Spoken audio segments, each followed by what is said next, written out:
Future's now, old man.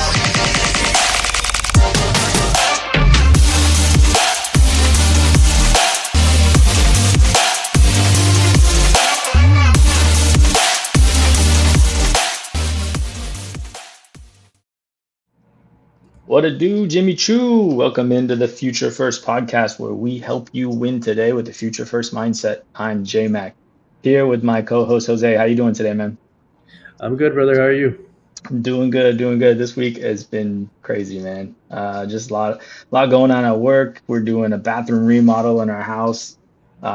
Came out to the garage today to get our bikes out to go to school and found water in our garage. So trying to figure all that out and manage work and getting everything ready on this end too, man. It's been crazy. How about you? Yeah, man. Yeah, we're going wild over here too. Got in the middle of a move, so that's always lots of fun. Packing everything up and getting ready to move out this weekend. New place, different environment. So, yeah, man. Lots going on. Lots of things. Yeah, man, I feel that. Yeah. Well, while we're both busy, the NFL's been busy too, man. Like the the pings didn't stop in sleeper with Judkins' arrest, Juwan's contract and trade dilemma. Garrett Wilson got an extension. Mike Williams not only went on the pup, but then he retired all in the same week. And that wasn't the only Charger player. And then you got Najee blowing his eye out. You got Rashi and Addison going through their court dilemma. And man, A-Rich was even getting hype. It was a crazy week for NFL news.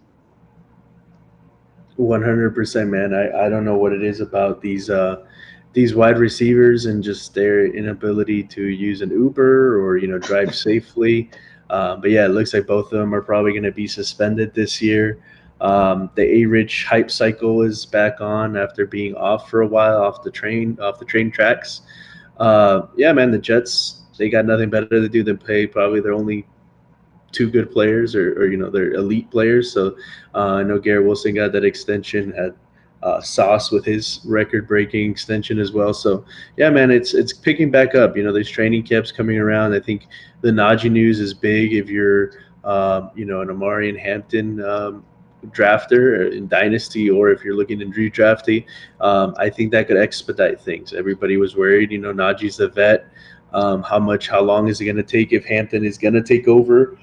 Depending on how much he misses, I think that's one of the biggest news. Obviously, without knowing exactly how long these suspensions are going to be, I think that's one of the most impactful fantasy news for Hampton. Like, when is he, taking over, and if how much is Najee missing of camp, and I think that could really expedite where he sees himself in the running back rotation.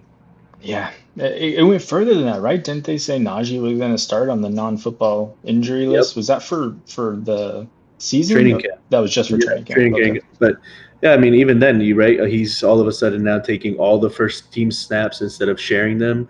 Maybe he comes back when Najee comes back. He's Najee's the 1B now instead of the 1A, right? I mean, at Yeah. least that's how projections were looking. So yeah, and with these teams, right? You're a 49er fan. You know how it goes. Oh, Christian McCaffrey's perfectly fine, guys, and then misses half the season. Najee's eyes perfectly fine, guys, and then all of a sudden, it's dicey. Those type of injuries, the eye is so sensitive. So we don't even know exactly, right? They're keeping it pretty under wraps about what happened.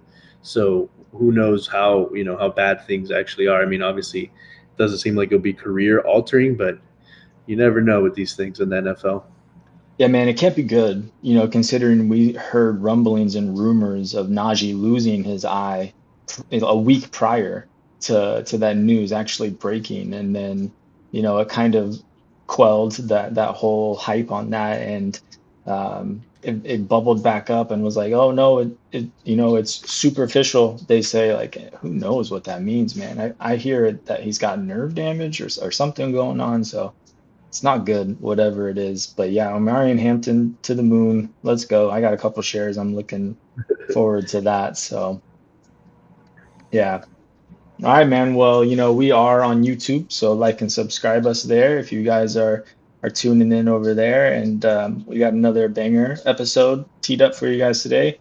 We're gonna talk about some trade tips, how to get some trades done more efficiently, and maybe get the player that you want on your team. Then we're also going to talk a little bit about Saquon. There's been a lot of talk about Saquon regressing, and we wanted to dive in that just a little deeper and see, what truth there was to that. But first, let's do a quick hit, man. Let's talk about our best ball league that we got going on. We're co-managing a team, man. Yeah. Yep. Yeah, it isn't our first time co-managing. We actually co-manage a dynasty league together. That was a startup last year.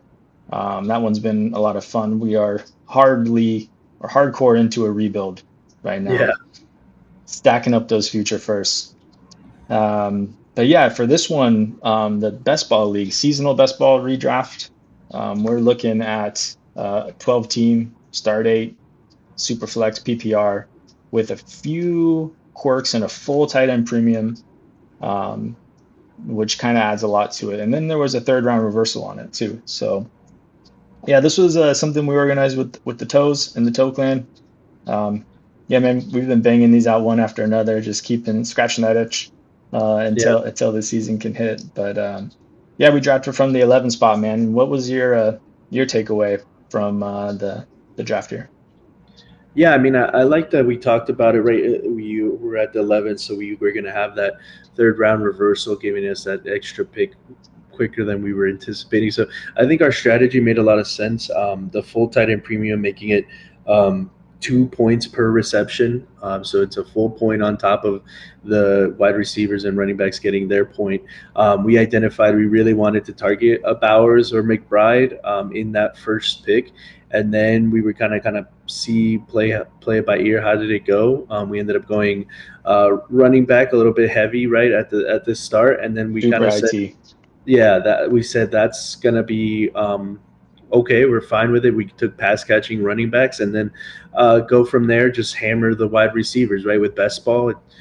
It's a lot easier to kind of smash through 5 6 wide receivers that you can cobble together a wide receiver room if you don't have one of those elite guys. So I enjoyed that. I thought it was good strategy that we implemented, and as always, you always want to remain water, but you also want to go into a draft based on your position, based on the settings, within a plan, right? Like stay water, as everybody always says, but don't um, drown, right? Don't don't go out there without your boat and ready to surf the waves as they come your way. So I really like that. I think one of the biggest kind of turning points to that high T start was we were debating Brian Thomas Jr. or Achan at the 302 with that third round reversal. We ended up going Achan, which I was pretty happy with. I mean, I've talked him down a bit, but in the full PPR, I think he could eat even if Tua is not great. He could be that Kamara style, even if the offense is bad, just soaking up those targets, soaking up that PPR work, especially without Juwan Johnson there. Juwan, no, that's not who it was. Who's the tight end that left? Oh, John Smith, yeah, Johnny Smith. There right? you go. Yeah, sorry, not Juwan Johnson. Wrong Saints tight end, right? But anyways, yeah. So and then yeah, we had a little fun. Why don't you? It was your idea. So the player we drafted to snipe a fellow Foot Clan member. Why don't we talk about a little bit about that? Yeah, for sure. Let's just pull up the roster here so we can give a look at what we're dealing with. Yeah, man, that HN over over BTJ, that was a big one. I think we debated on that one quite a bit. And like what we're saying, we've been kind of down on HN for going into it, but I think that's more a dynasty take than it is a seasonal take, and especially in a best ball league with PPR, full PPR.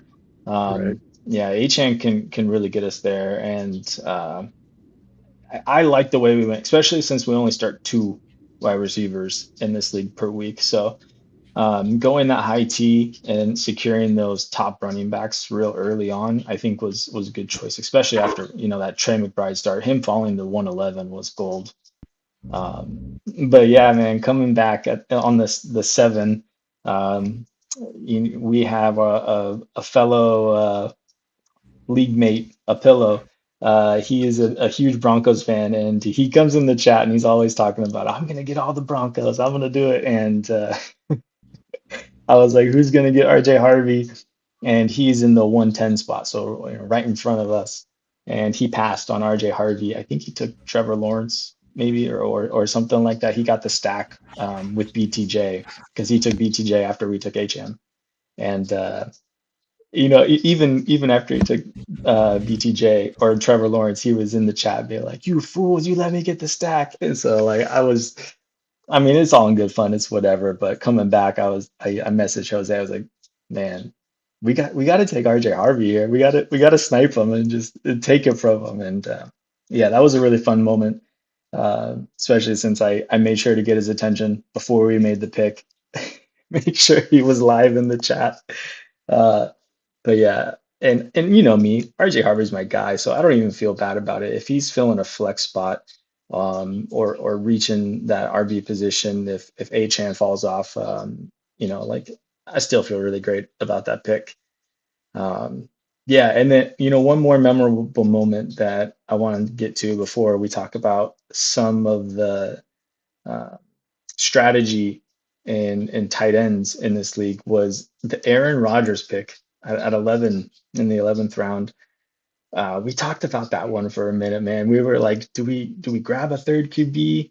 Like, there's not much left on the board if we want one, and I think we just kind of plugged our nose and made it happen. I mean, for seasonal, it is what it is, and maybe he hits that super flex spot or the quarterback spot more often than not. Who knows? Yeah, but man, what was your thought process on taking him there? Yeah, I mean, I think I was definitely a little bit more on the boat of taking him just to have that third quarterback since we didn't start off with any premier quarterback, right? We have Jared Goff, Brock Purdy, so it just felt like it just to ensure, secure the quarterback room in a best ball league.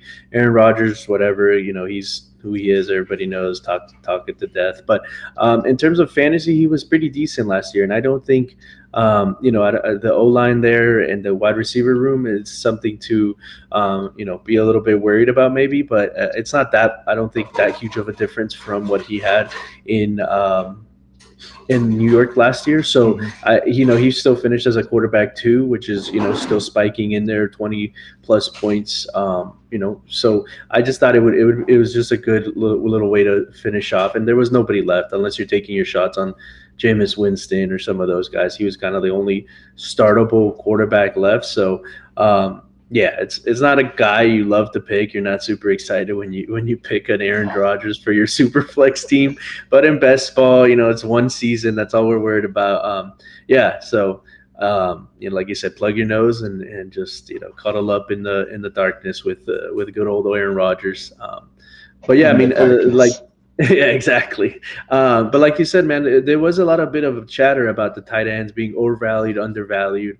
I think some of the people, it's kind of one of those things where if you don't get the premier tight end, right? I think right now for this season, at least for we're just looking at next year, it's those three guys: McBride, Bowers, and Kittle that most people are kind of have their eyes on. I think if you don't get those, you turn you turn around, you're like, oh yeah, tight ends are being overvalued, but 2 points is a lot. Like 2 points per every reception makes it that even when one of these guys only has like a 6 catch game or 5 catch game, like your ceiling is, I mean, your floor is so steady that it's hard to say they're overvalued, right? Like, what was your take on it? There was a whole discussion about overvalued tight ends, or it's not that important that it's 2 full points per catch for them. Like, how did you see it? I get it.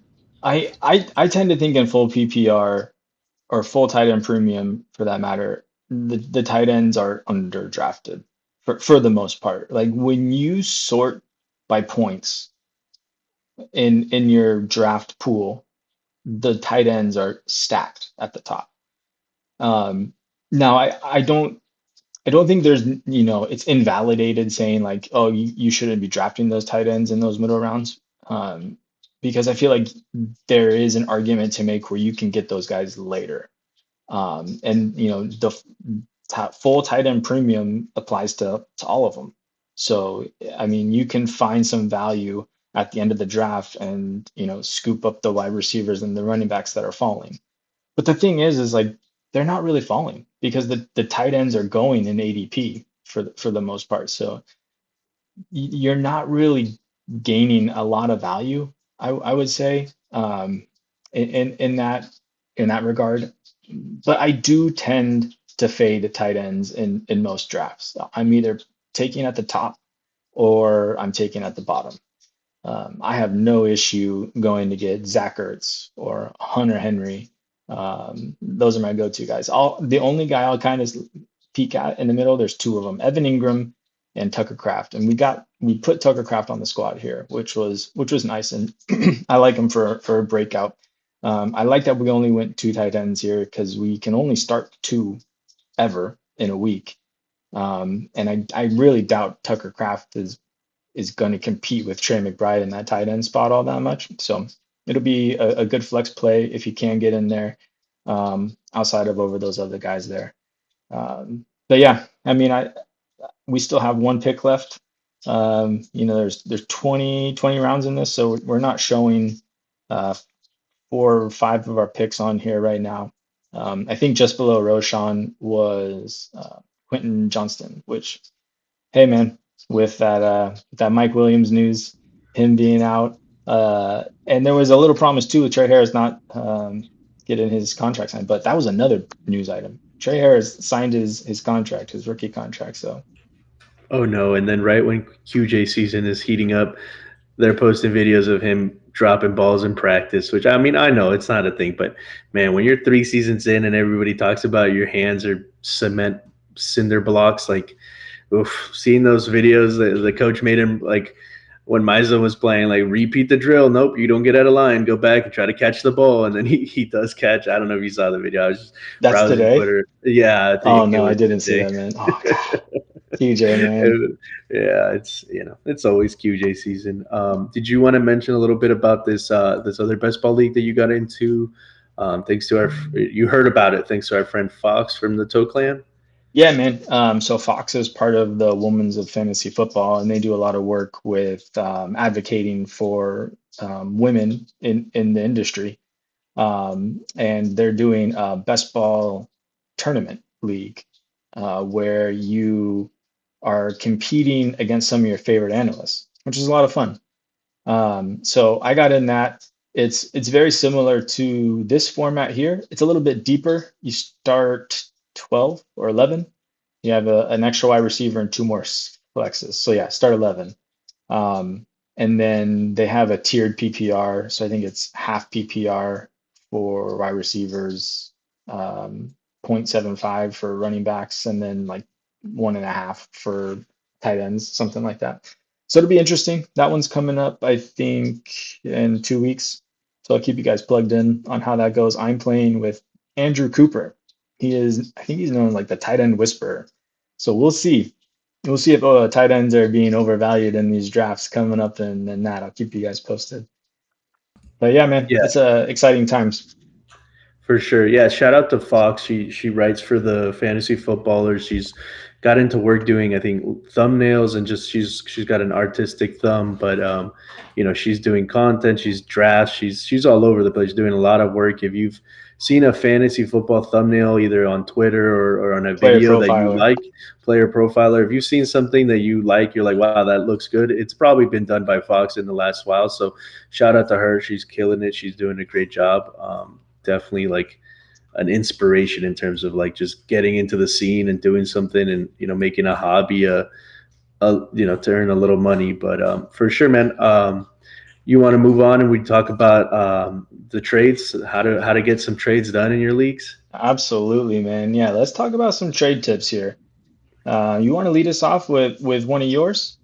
Yeah. So my idea for this segment, as it started, was something as simple as just send the trade offer. Right. We've all been sitting somewhere, and all of a sudden you see a trade, and it's like Jamar Chase got traded for a bag of peanuts, and it's not about taking advantage of your league mates. Right. We're not trying out here to just like swindle and fleece people, but a lot of times you sit and you're like, oh man, it's dynasty. No one's trading Jamar Chase, or it's dynasty. No one's going to trade Jaden Daniels. We all sit around and we're like, that guy's not trading that guy. And then it just shows that somebody goes knocking and they offer the right package. You offer a player that the other manager really likes and you didn't know. And they're willing to trade, right? They're willing to trade. So it's just about just send the trade offer. Maybe you get instantly rejected, like, no, I'm never trading Jamar Chase. It's like, okay, well, that's what I thought. But if there's a player that you want, at the end of the day, I think fantasy is obviously fun when you're winning, but it's also fun when you have players that you like to Hmm. root for in real life.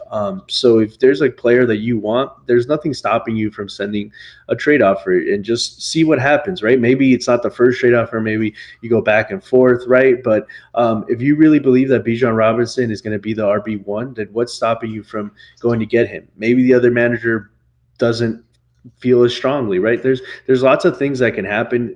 You can use biases. I know you're going to talk a little bit about obviously taking into account your position versus the position of the other player, positional needs, and just that rapport, right? But so I'll let you get into that stuff. But yeah, my thing is always just send the trade offer. Nothing, I mean, you're not sending a third round pick for Jamar Chase type of trade offer, but something reasonable, something that you think is fair, and you never know what might happen. Yeah, no, I mean, sending the offer, a lot of times we hesitate and just kind of, we'll sit there with something crafted and we're like, oh, no, they're never gonna accept this. Like it's gonna be an auto decline. And then a lot of times they just back out. Um, but if it's something you're comfortable with, like what's the harm? I think there's a lot put on um sending good offers, which you should be sending good offers, right? But there's too much emphasis on that where, like if the worst thing that's going to happen is they're not going to respond to you. And when someone doesn't respond to me, like I'm automatically knowing like, okay, it wasn't strong enough, right? And so I usually rescind it and come back and put something else on there. And then if they decline it, then I'm like, okay, I'm a little bit closer. I'll send another one. And that's how a lot of people negotiate in trades, especially if you're in a league with people that you don't really know. That can be how people kind of operate on that. So yeah, sending the offer is as good as starting a communication with that manager and getting that way open. In fact, that's one of my um, trade tips here is to keep communication lines open.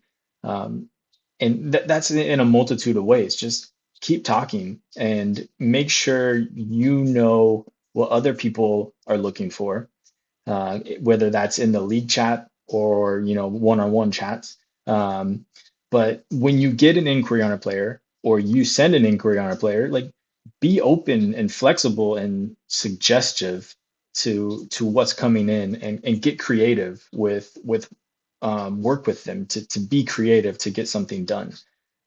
It's too easy just to kind of decline an offer and put the phone away. Like that's not even close. Like I'm not even gonna try. But that's very suppressive. Like if you just go take that one step and message that manager and be like, hey man, this isn't really close. I can understand that you're looking for this type of player. Like this is kind of what I'm looking for in return for them.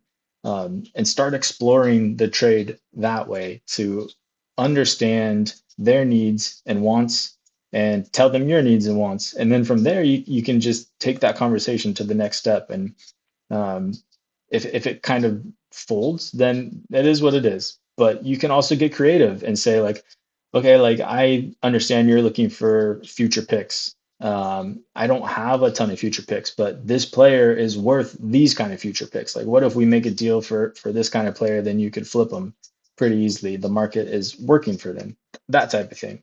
Or if someone wants your first, or you want someone's first, but they don't want to give it up, then maybe you can find ways to, do like a 1-2 pick swap, trade them, your second for their first, and see if you can kind of squeeze in a first in that direction.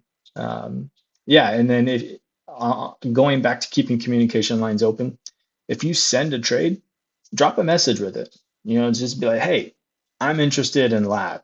I was thinking about Devonta Smith plus. Like, what do you think about this offer in your inbox right now? And just starting that conversation rather than just letting that offer sit. It's so much easier to keep that chat going and understand where each other's at, so you can understand quicker if you guys are even exploring that, or if they're like, no, Devonta plus is just not enough.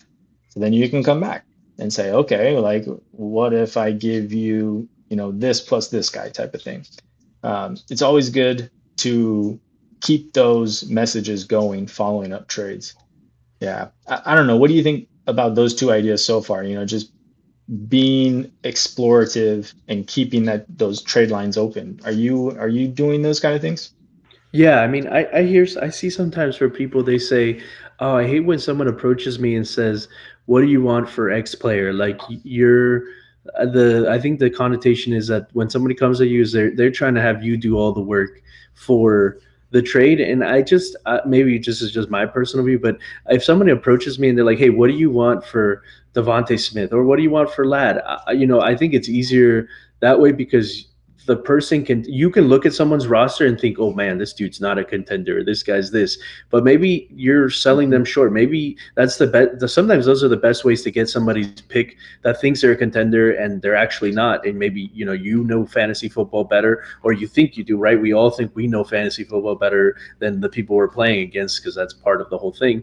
And that's how you end up being a good team that then on top of that has somebody's first that's early, right? Because you can evaluate their team. So I think going into it and just be like, hey, like how do you value, how do you see the own players on your team? Because maybe you're asking about Lad and they don't see Lad as a top 10 dynasty wide receiver. Maybe they do, or maybe they're crazy and they see him as a top 3, right? So if you Mhm. ask somebody like what are you looking to get? Like what do you think your team needs? Maybe you think their running back room's awful, but they're super happy and you're offering them running backs. I think having that communication of just like how do you view your team? Where do you think you're at? I do that a lot. Like, hey man, I'm looking to contend. I just come out and say like I don't mind sharing information outright about myself, especially like maybe sometimes when you're trading for a pick on the block. I'll just be straight up. I'm like, hey man, I'm coming for this player. If you're not interested in that player, like, can we make it work, or what are you looking at?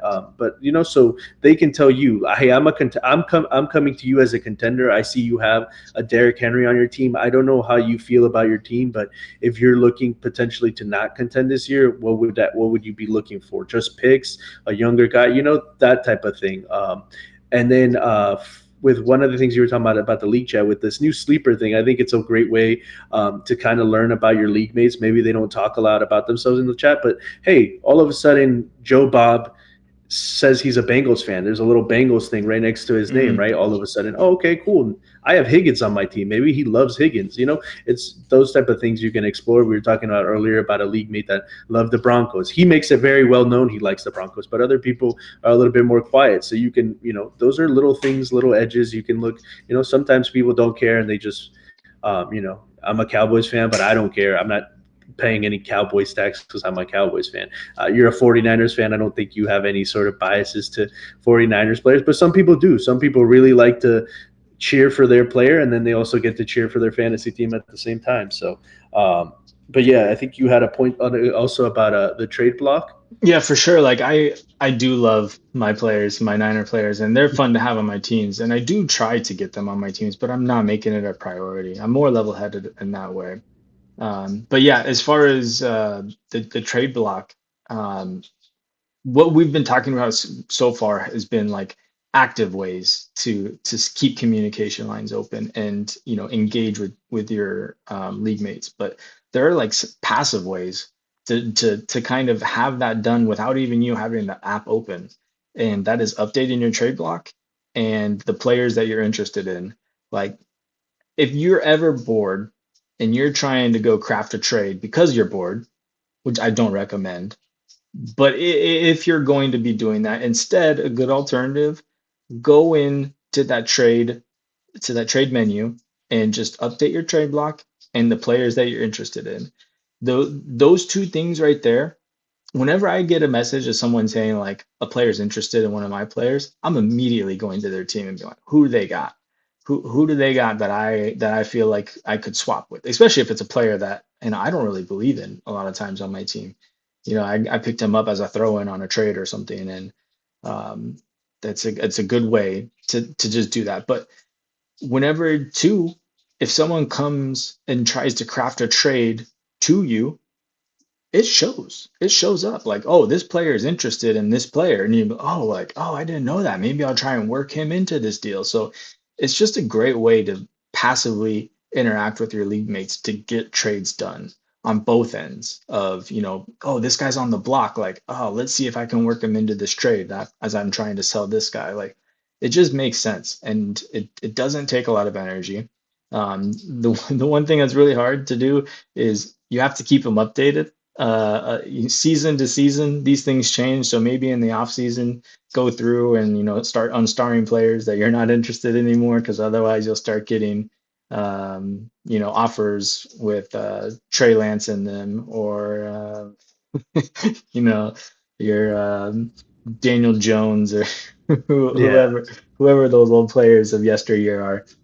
for Um, sure.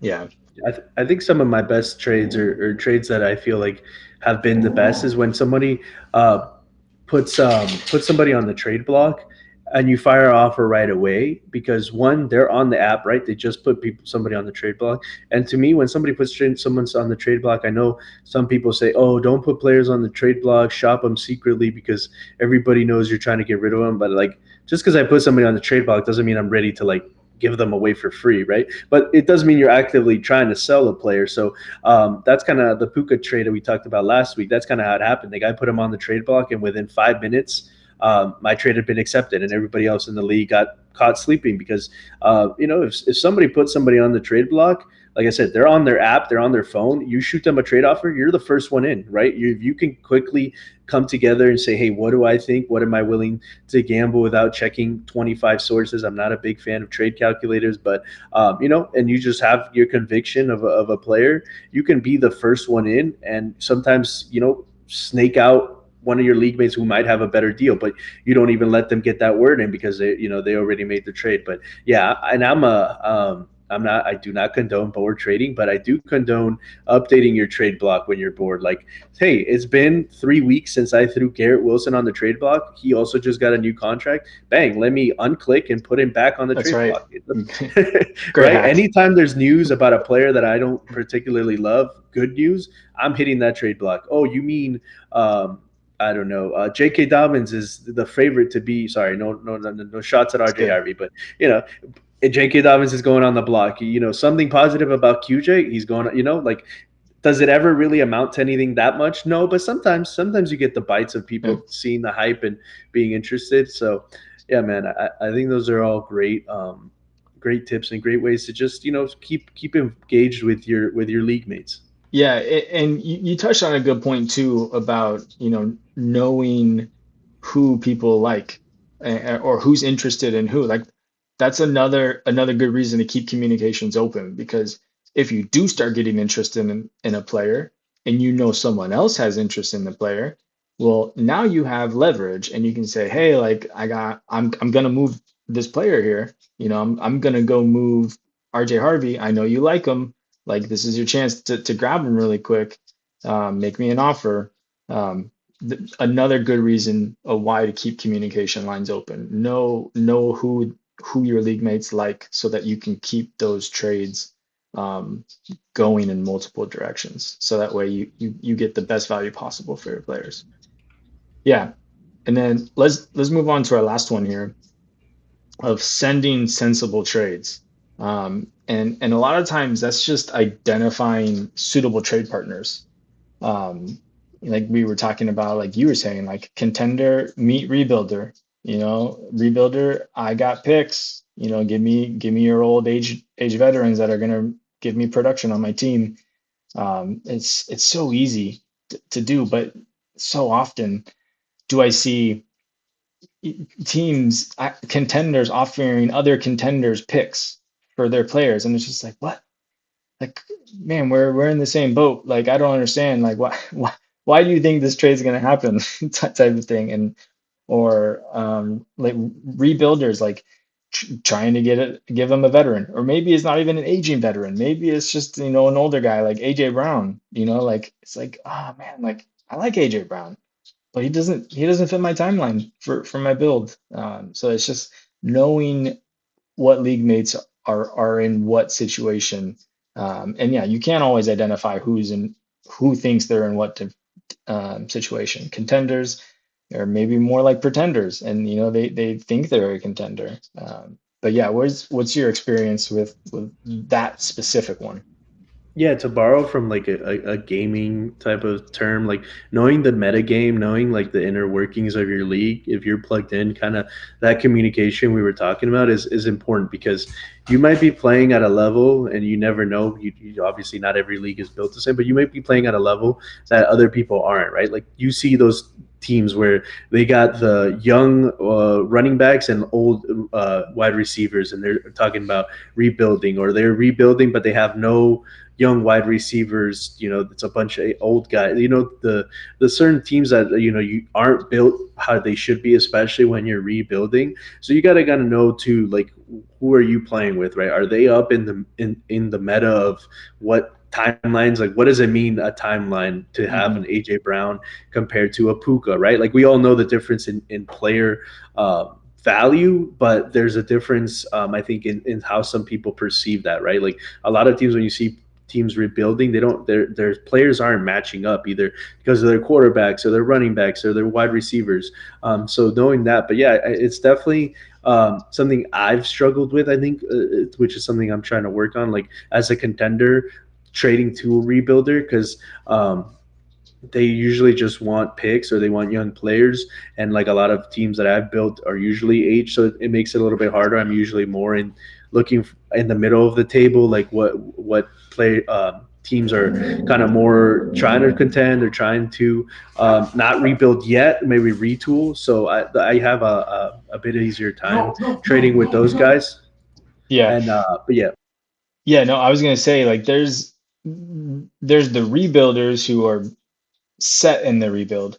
And then there's also the rebuilders who are coming out of rebuilds. And those, the contenders who are going into rebuilds, those are two ships passing in the night. And if you can link up and get trades done within, that is a great way to get value for both teams, in a lot of ways that like that. But yeah, I love those type of trades. Another way that you can identify a suitable trade partner is positional strength versus a positional need from another team. My core is built through wide receivers. I see that you have a need for wide receivers, and hey, look at that! I need a quarterback, and you got four of them. Let's get a deal done. Just figuring out who needs what and who has what is another great way to get that trade going and done. I feel like a lot of times that's when trades get done, is when you have these things line up to make it happen. Yeah, I don't know. I feel like that one's pretty obvious. I don't know if you wanted to have anything to say on that though. No, just but a great way to make that really easy. If you Dynasty Daddy, and it shows you not just the rankings of each position, but it can very quickly show you all their players and whatever the values are on Keep Trade Cut. That's here near there, but it can just very quickly show you how different wide receiver rooms and running back rooms, and just identify that in a quicker way, I think, than Sleeper, that where you have to go from one team to another, or multiple tabs. Dynasty Daddy will just kind of put all that information on the page right in front of you. That's my only kind of thing to add there, is that's a good tool to do that Yeah, really yeah. quickly and efficiently. They'll rank them for you too. I Yeah. mean, whatever that's worth. I mean, it may not be how you would rank them, but there is that. And there's other resources out there too. Fantasy Calc, I think, started doing that. You can league sync on Fantasy Calc. You can look at leagues that way, and they'll do the same thing. They'll give you the trade values for them. They'll give you who they think is the best redraft. They have these nifty little graphs that even give you like redraft value versus dynasty value. So you can kind of see who is top in the league in both of those, or either. So that's a fun Yeah. one. Yeah, it's not your grandma's fantasy football anymore. There's a lot of tools, and if you're hearing some of these things for the first time, start looking them up, because probably a lot of your league mates are. If you're not, and you're definitely at a disadvantage if you're out there not using these resources, which most of Yeah, them are free. By the way, the ones we mentioned, completely free. yeah, completely free. They do have paid ones. I think the Dynasty Daddy one has a paid version. I don't know what else you get for it, but I bet there's more to it than that. Um, yeah, the last one to identify suitable trade partners is one that we kind of already touched on, about finding player fans, fans of Bengals, like we were saying earlier, or fans of Broncos. And maybe you got one of those guys on your team that you're like, man, like we were talking about T Higgins, like I don't really want T Higgins, and I kind of want to sell him high right now. Like Where's the guy who likes T. Higgins? Where's the Mike Wright of the bunch? I'm gonna go sell him some T. Higgins right now and try and get off of him. Um, and going back to those free um, tools at our disposal, Dynasty Daddy has a fantasy player portfolio. So you can look up someone's sleeper name and you can see all of their Dynasty leagues and you can see how many shares of each player they have in those Dynasty leagues. So this works really well for those guys that have, 20 plus leagues. You can go in and you can look at their portfolio and be like, man, this guy's got 12 T Higgins. He loves T Higgins, right? And I do this all the time. I call it portfolio espionage, and I'm spying on other people's portfolios, and I'm looking who likes Jerry Judy because I do not want this guy on my team right now. Someone has to believe in him. I know they're out there. And I was trying to package Jerry Judy and DeAndre Swift, and I was trying to get into T Higgins even. I was trying to get into Rashi Rice, T Higgins. I think another guy was AJ Brown. I threw a little bit more in on top of that to get him, but there was no bites. Even though he had a few shares of him. But yeah, man, I love doing that to find the players or my league mates that do have interest in those players. You ever done anything like that, Jose?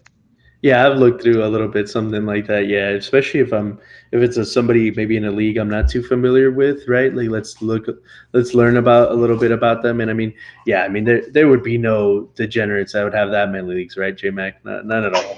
Nah, man, nah.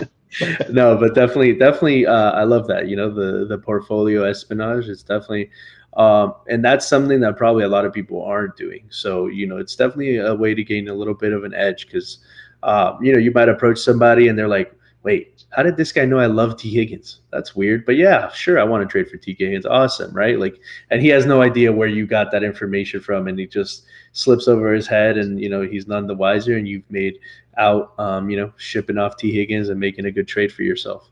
I'll take it a step further for y'all. When you're in rookie draft season, you can go in and see what league mates like what rookies. So you can try get ahead of them in the draft to get the guys you want. Just another thought. Push it a step further. All right, man. Another level. Any anything you want to add in on some trade tips here? Nah, I think we've covered a lot there, a lot of great information for the people out there. I think it's time to talk about the fantasy running back one from last year. Saquon Barkley. Man, there's a lot of content out there talking about Saquon's regression. And I know you and me, we both like Saquon. In that co-managed league that we have together for Dynasty, we have Saquon. Drafted him in the fifth round last year, which was wild. Now that you looking back at it, I mean, we took him in our best ball league that we were just talking about in the second round. Yeah, man, I think me and you both like Saquon. There's a lot of reasons to like him. He is fantastic. He's just really good, and he got plugged into an offense which is just really good and shined hard. I mean, he won a Super Bowl with them. So, but people are starting to kind of turn on Saquon for this season, and they're talking a lot about how he's going to regress. And a lot of those arguments are based on his usage from last year. Um, there was a couple of things he hit. He hit 2,000 yards last year, um, and he is going. He joined the club of 2,000 yards. I think it was like eight or 12 people, something like that total ever. OJ Simpson being one of them. And then coming off a 2,000 yard season, there's going to be regression. It's kind of like no duh. It's like saying, like Patrick Mahomes when he threw for 50 touchdowns, saying like he's not going to do it again. It's like, yeah, no shit. I mean, like he's still Patrick Mahomes. He's still really good. It doesn't mean he won't be great. So like that argument, I don't really buy it, but there's more to it. People saying like he's gonna get injured because of it. And JJ Zacharyson put in put out an analysis in one of his newsletters recently, pretty much saying that the higher the carry count from the previous season, the more regression there is, which again is just saying the obvious. You know, if the more you have, it's going to be harder to sustain that over a long period of time. And whether that's just because you were an outlier in that season, or because the more you're on the field, the more likely you're going to get injured. And you know, you can't get carries if you're not on the field and you're injured. So he put out analysis saying those running backs that got 250 to 274 carries in the previous year, the next year they had a drop of 2.85 fantasy points per game, and they missed about on average 1.8 games from one year to the next. And then he took it a step further. If you had 275 to just under 300, you missed 3.24 games on average, and you had a fantasy point per game drop of 1.44.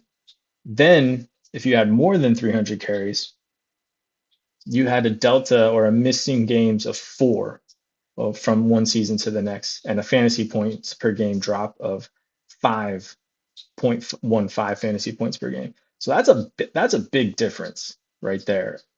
When you see that, Jose, like what is your immediate thought? Yeah, I mean, like the touches, obviously, like in the workload, it's just one of those things where it's like on average, don't you kind of expect running backs, right? I know what we know about the position, the wear and tear on the bodies, right?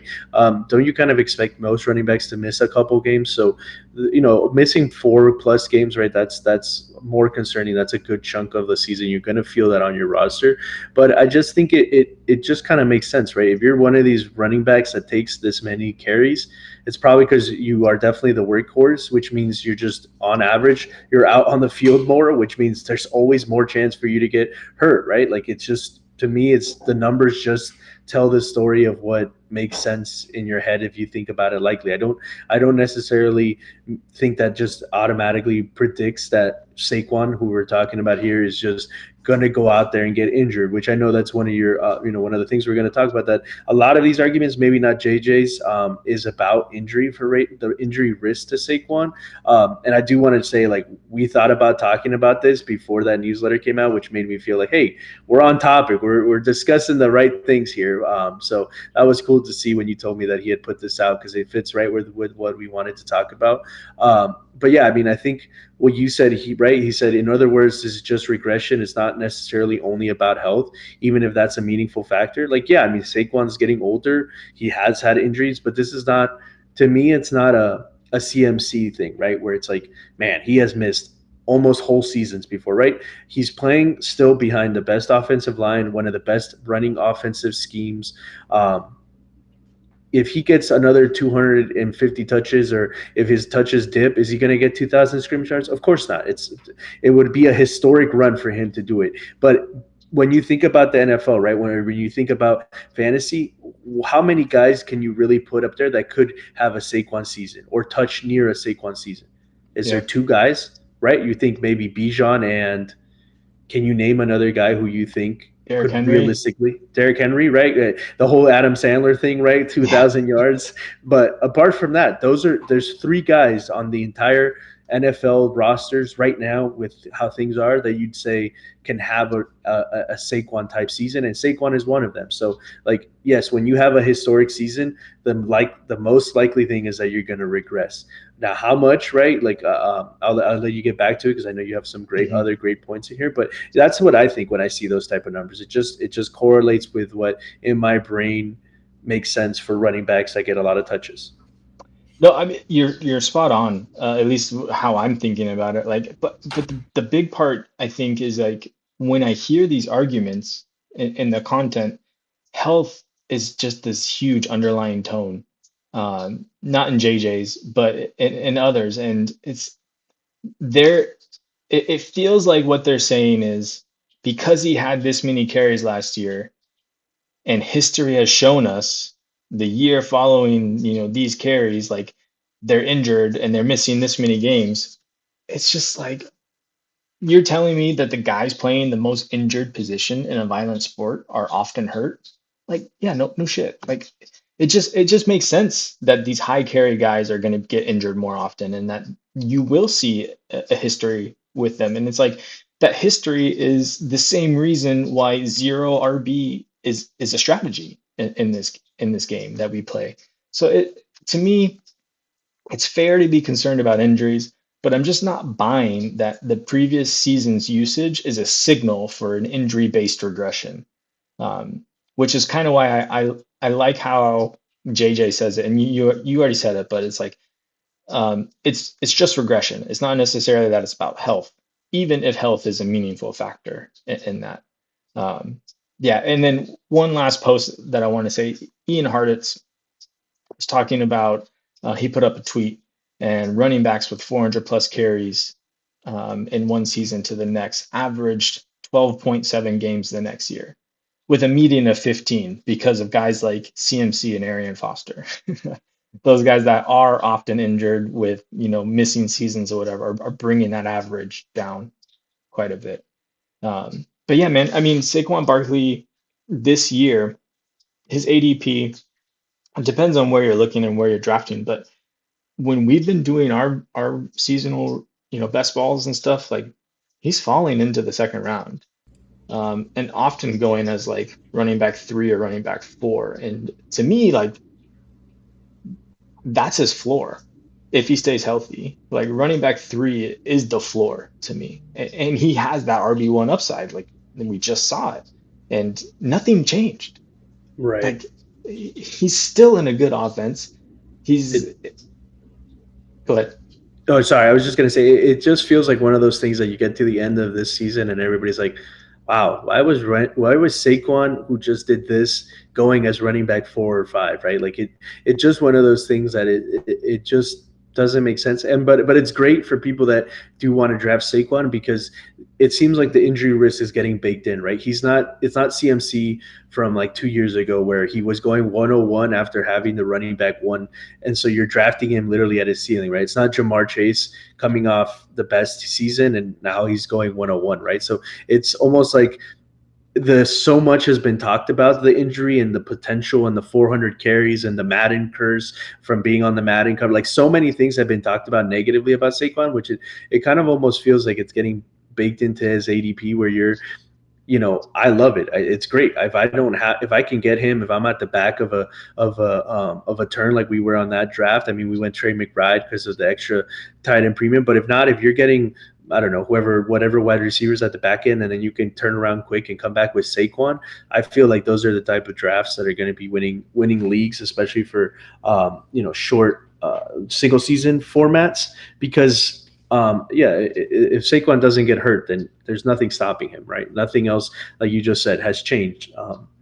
Yeah. So yeah, Yeah, and I mean on that point, just to kind of tie this back into Dynasty, I think his ADP in Dynasty is, I don't know, it's a little harder to swallow that pill in Dynasty because I feel like he's better priced there, because he is being drafted for his immediate production, but there is a concern for the future. I mean, he's going to be 28 this year or 27? No, 20. I'm pretty sure 28.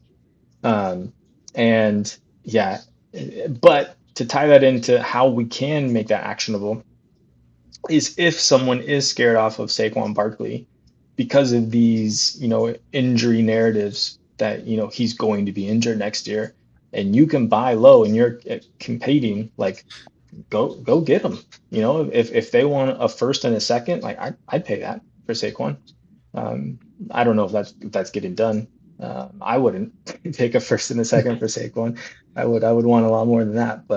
Um, but if we take out that injury concern, what does that regression look like? So I wanted to dive deeper into that and understand, is there something here to running backs regressing? Is it more than just the injury? Like, are these guys who are getting injured bringing down the rest of the guys who aren't? Because that to me, that just says, like, if we're banking on Saquon Barkley and we're not factoring in the injury, we're playing fearless, and he's going to play a full season. Is there regression coming in ways that are more significant than other other regression narratives. So I did a deeper dive to isolate those running backs who weren't injured, and I wanted to analyze their workload regression. And what I found is there's one narrative going around is a 370 plus carry curse. And that's any running back that has had 370 or more carries in one season has seen a regression of fantasy points in the following year. And there's a lot of players that meet that. So I tried to boil it down from 2010 on. And from 2010 on, there were 14 players that have reached that mark. Of those 14, half of them were injured the following year where they missed significant time. So right there, 7 of them are thrown out. Like I didn't want to analyze them because I don't want to bake in that injury risk because I don't. When I was I even went in and I looked at how their injuries happened to those players, and some of them were, dislocated wrists, ACL, PCL injuries, Liz Frank injuries. There was foot sprains, injuries that don't feel like they were tied to overusage. Like I would expect to see a trend with like soft tissue injuries if that was the case, and I didn't see that. Um, so of those 14, 7 tossed out to injury. Um, 2 of the other 7 were injured, but they only missed a few weeks.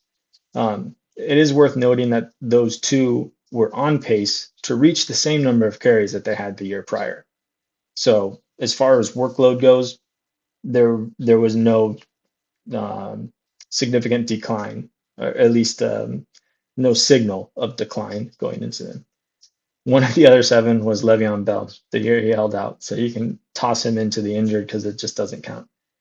3 of the other 7 were healthy the entire year, but they saw a change in team dynamic that could explain their decrease in usage. And these guys that did decrease in usage, it was much smaller. Like we're talking less than 100 fantasy points in a season. It was like 70, 80 fantasy points that they were. So if Saquon regressed in this manner, he would go from like 400 fantasy points to 320, which would still put him, up there in RB top end RB1 consideration. But anyways, those 3 of the 7 that did see the change in team dynamic, that saw that 70 to 80 point fantasy point regression. One of them was Josh Jacobs. When he had his career year, he was the RB1 that season, I believe. He saw Derek Carr leave. Derek Carr is pretty good about dumping the ball off, and he was replaced by Jimmy Garoppolo. Not ideal for that offensive scheme moving down the field. In that same year, Josh McDaniels was fired and replaced by Antonio Pierce, which oddly enough was actually good for Jacobs. Once once Antonio Pierce took over, Josh Jacobs really took off. Um, the next one was Derrick Henry, and he saw an offensive coordinator change, which is relevant because the who's the coach now for the Patriots? What's his name? Oh, dang it. Um, One of these hard nosed dudes likes to run it. What is his dang name? My yeah, goodness. the defensive minded guy, right? So Right. the OC matters in those offenses. Um, Mike and Vrabel, by the way, just because it's going to kill me. Thank you. Yes, Mike Vrabel was the head coach there, and there was an OC change. Not only was there an OC change, that was the year that Tannehill was replaced by Levis. So Levis came in and threw a bunch of picks and turnovers and was just not good at moving the ball. So again, the offense takes a dip, the running backs coming with him. The last of the 3 was DeMarco Murray. So when he had his career year with Dallas, he then got a contract with Philadelphia where he split the backfield 3 ways under Chip Kelly, by the way. Makes you a little concerned, with Darren Sproles and Ryan Matthews. So I feel like those 3 that saw the decline in usage there were reasons to explain why they saw the decline in usage. And the last one of the seven was Ray Rice. He had complete continuity across the board, same head coach, same offensive coordinator, and the same quarterback. He was the only one that increased in fantasy protection of the 14. So I'm not here saying Saquon Barkley is going to increase his fantasy production. I think that would be wild. But it it's got to be a good sign that if he stays healthy, he's gonna win. That I mean, the stats don't lie. I mean, that's what I just heard. Saquon is gonna break the rushing record this year, and he's probably gonna increase. I know, but I mean, it's pretty. It's kind of wild to see the statistics like that. That like literally the only person that was in the similar situation did increase their production. Right? Obviously, Ray Rice's situation was not almost breaking a historic NFL rushing record type of great performance, but it was the only guy who kept things the same, right? And some of these people that we're talking about, like the Derrick Henry that year, the Titans were just horrible. So I mean, I think some of these things make a lot of sense, and analyzing it deeper than just saying, well, he had 370 touches, so clearly he's going to get hurt, and clearly he's going to be worse. Well, that just seems like analysis off stats without really taking a look at what are you really analyzing, what are you really looking at. So I think it's great, man. I think this is some great information to really understand what Saquon is going into. Like we said, not a thing has changed. The offense is the same. He's running behind the same offensive line. He is probably behind Bijan, and we'll see how Genti is in the NFL, but the most talented running back in the NFL, right? Like when we're talking about step away from fantasy, just purely the best running back in the NFL, he's probably 1A or 1B. Like I don't think there's too many guys I'm putting ahead of him in terms of his actual skill set as a running back. So I just and one of the narratives too that died last year was, well, his rushing touchdown total, right, the tush push, all that. I mean, he got saved from exploding, I think, if the tush push would have gone banned. But as we saw, they used him around the goal line, anything that isn't right at the 1 yard line, and Saquon didn't go down at the 1 yard line very often, and I don't think he will next year. So I love it, man. I think it's some super great detailed info in here about what the stats really say about what we could expect from him next year. Yeah, I mean, going back to the touchdown total too, he had 15 total touchdowns last year.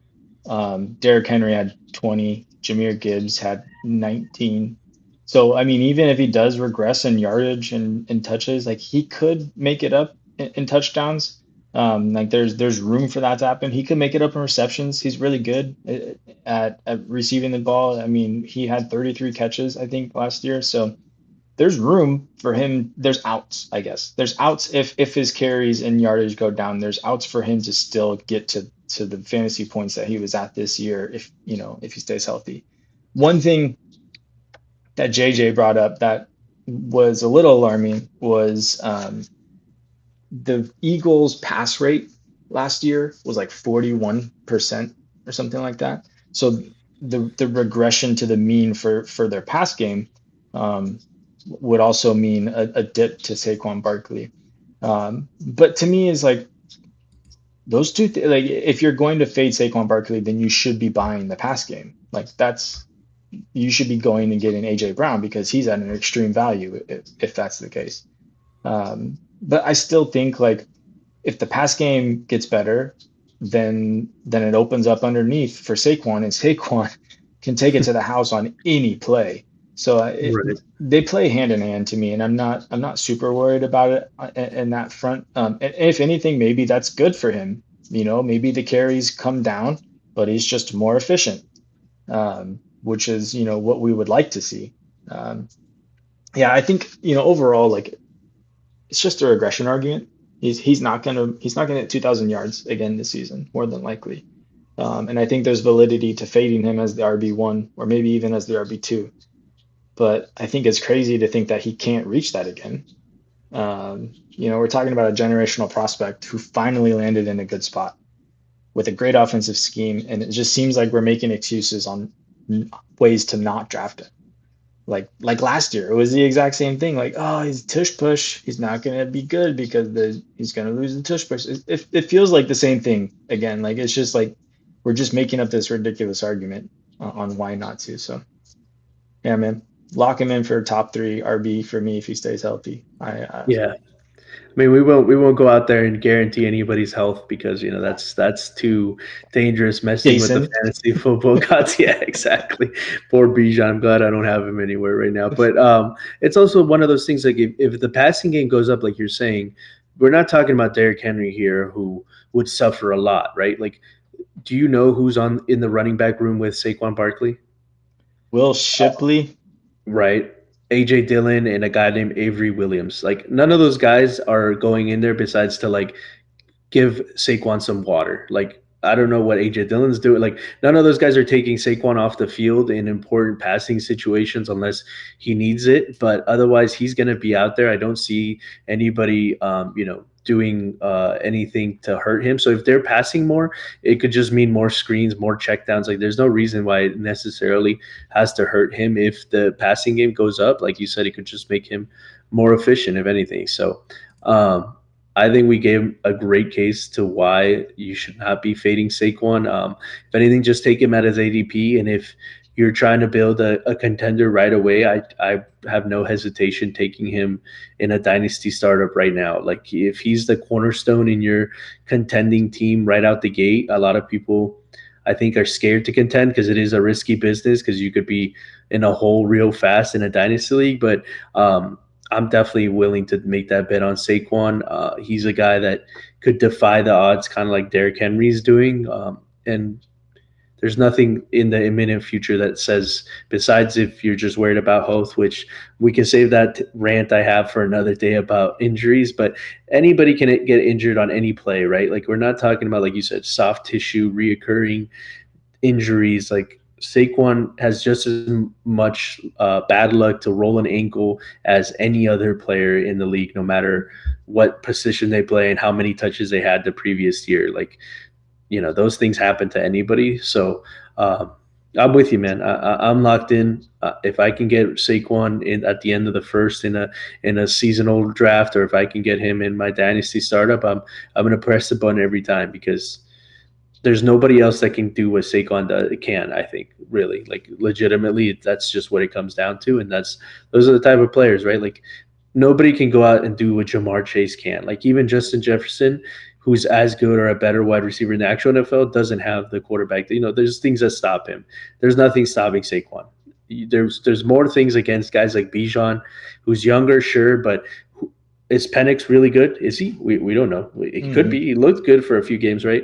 Is Gibbs? How much is Monty? How much is he going to be hurt by the offensive coordinator? Is CMC going to stay healthy? He's an actual health Mhm. concern, right? Who else would you put up in those the guys that we've talked about, right? Like those There's not much. Genty, maybe. Like, is he? Gentry. Can he do it? Is he good? I mean, he seems like he's a natural, but we just experienced Marvin Harrison Jr. We've experienced rookies taking their time to get into the Yeah, workflow. So, Bajan even. yeah, exactly. So, um, I'm all in, man. I'm bought in. So, Yeah, sign me up for some Saquon. yeah, 100%, man. Yeah. Well, I think you got anything else you want to wrap up here on Saquon, or should we just move into the to wrapping it up the whole show? Yeah, man. I think we're ready to go. I think it's been a great time as always. Don't forget to like, subscribe in the YouTube.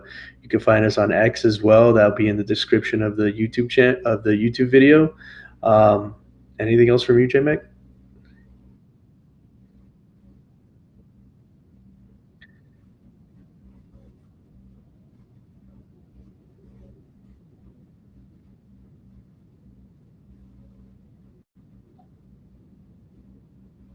Take care, guys.